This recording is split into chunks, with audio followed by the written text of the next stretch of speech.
Moving to Phoenix? I did that 13 years ago, and oh boy, do I have some stories for you. I'm talking about the kind of mistakes that make for great party anecdotes now, but trust me, they weren't so funny back then. So if you're planning to call the Valley of the Sun home or just love a good what not to do story, you're in the right place. These are the 10 mistakes I made that made our transition not as smooth as I had hoped. Hey y'all, I'm Heidi Littleton, your realtor here in Phoenix, Arizona. If you're thinking about making a move to Phoenix, feel free to reach out to me. Give me a call, shoot me a text, or book a chat in the link below, and I'd love to help you make a plan for a smooth move to Arizona. So, my now husband and I moved to Phoenix 13 years ago, right after college. So, we were in our mid-20s and didn't know what we didn't know.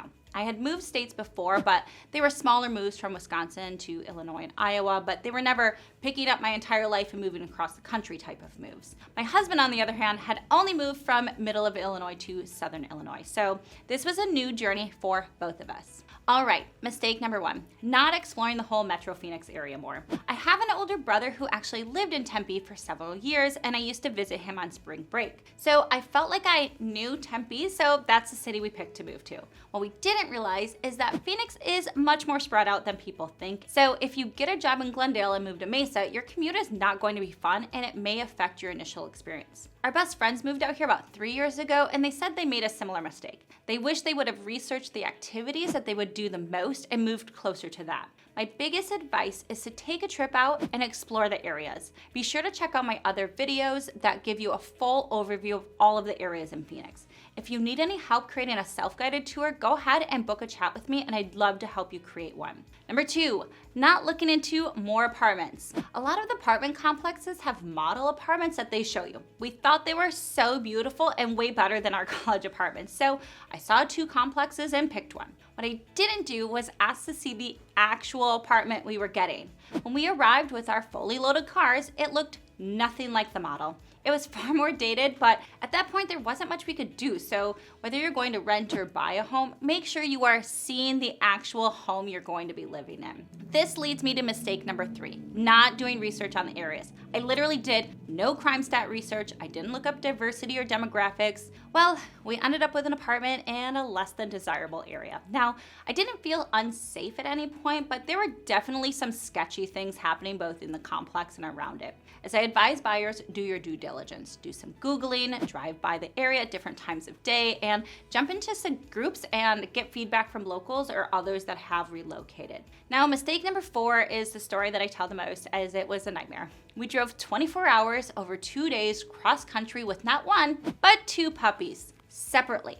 We were trying to save money by not transporting 1 car, and it backfired. We often got separated in traffic. At one point, I was stuck in rush hour in Oklahoma, and of course, that's the time the dog had to use the bathroom, and I didn't have extra hands to help. So not only do I recommend transporting your vehicle, don't relocate with 2 puppies. Speaking of puppies, mistake number 5 was not getting a dog sitter for the day that our items arrived. Trying to wrangle 2 little fur balls while movers were coming and going for hours was stressful, to say the least. We should have just paid to have them go to a day camp or a kennel for a few hours. It would have been well worth the money. Mistake number 6, not researching movers. You don't know what you don't know, and while ours wasn't horrible, I do think we could have gotten a better one. We had some damage on our furniture, and it was a few days late, so yay for living on an air mattress for a couple weeks with 2 puppies. I would have gotten at least 3 estimates, as well as done more Googling to read about the reputation of the companies in terms of damage and timeliness. Once your items are on the truck, you really are at the mercy of the moving company,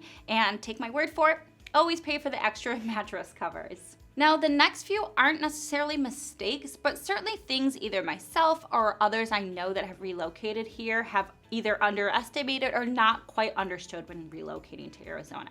People won't visit as much as you expect. This was disappointing for me and still is at times. When you tell people you're moving, everyone says, yay, we're gonna come and visit, it's gonna be so much fun, but then they don't. I get it, time and cost play a big factor. So it will be important to actually make an effort to meet people and get out in the community. Now, the flip side to this, you will get people who want to move here, and you will be expected to be the expert. My mom, as well as my husband's parents, his sister, and her kids have all moved out here over the years. We love having a village. But during the transitions, I was their go-to for everything, and I wasn't even an agent at the time. Understanding different types of homes is really important. Coming from the Midwest, the whole Southwestern style is not really my cup of tea, and I know that was true for our best friends too.